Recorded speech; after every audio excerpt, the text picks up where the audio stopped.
Doctor ইউনূসের সরকারকে বলবো, বিগত 3 মাসে আপনারা কি করেছেন? কয়জন গণহত্যাকারীর দোসরকে অ্যারেস্ট করেছেন?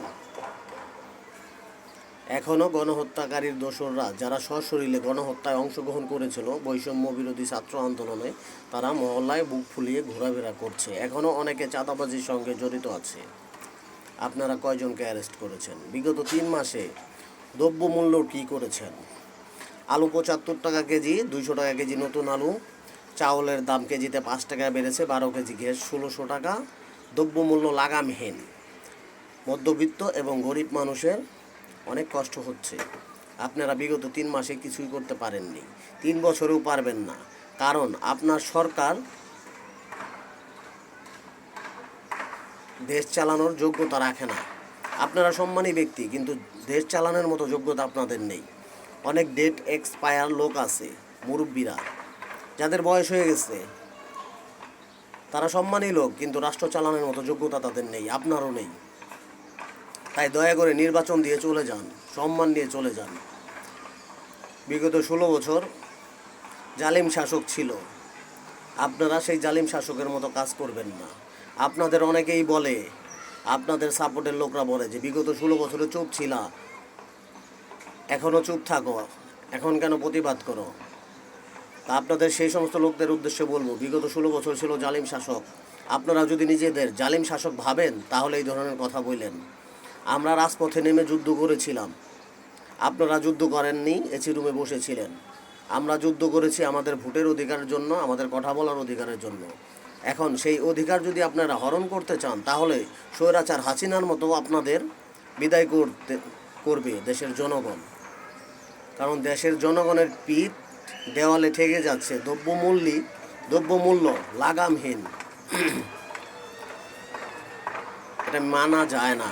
এই দেশে এটা মেনে নেওয়া যায় না। আপনারা সংস্কার করেন, রাষ্ট্র সংস্কার করেন, কিন্তু দ্রব্যমূল্যর দিকে একটু নজর দেন, দেশের সাধারণ মানুষের দিকে একটু তাকান। আপনারা তো ভালোই আছে, দেখতেছি তো নর্তকী করে উপদেষ্টা বানাইতেছেন, নর্তকীর জামাই করে আকিজ গ্রুপের খুনিরে উপদেষ্টা বানান। আপনারা কাদের প্রেসক্রিপশনে উপদেষ্টা বানান?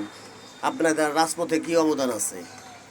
যাদের রাজপথে অবদান ছিল তাদের তো উপদেষ্টা বানান না।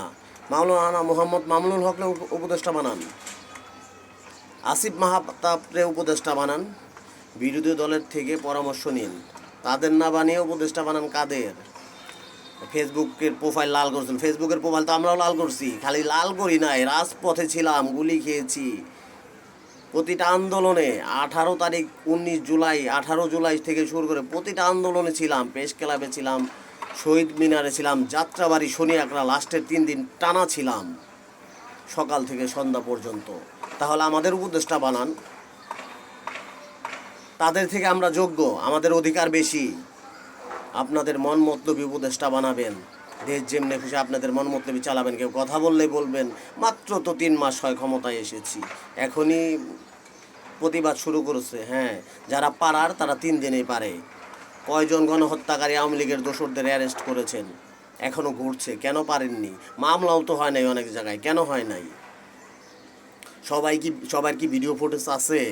যারা গণহত্যায় অংশগ্রহণ করেছিল সবার তো ভিডিও ফুটেজ নাই।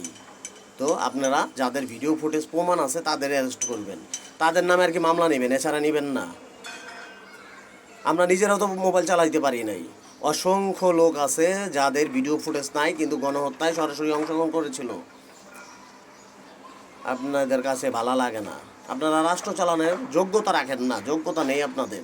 দয়া করে নির্বাচন দিয়ে চলে যান, সম্মান নিয়ে। আপনাদের সম্মান করি, সম্মানী ব্যক্তি আপনারা।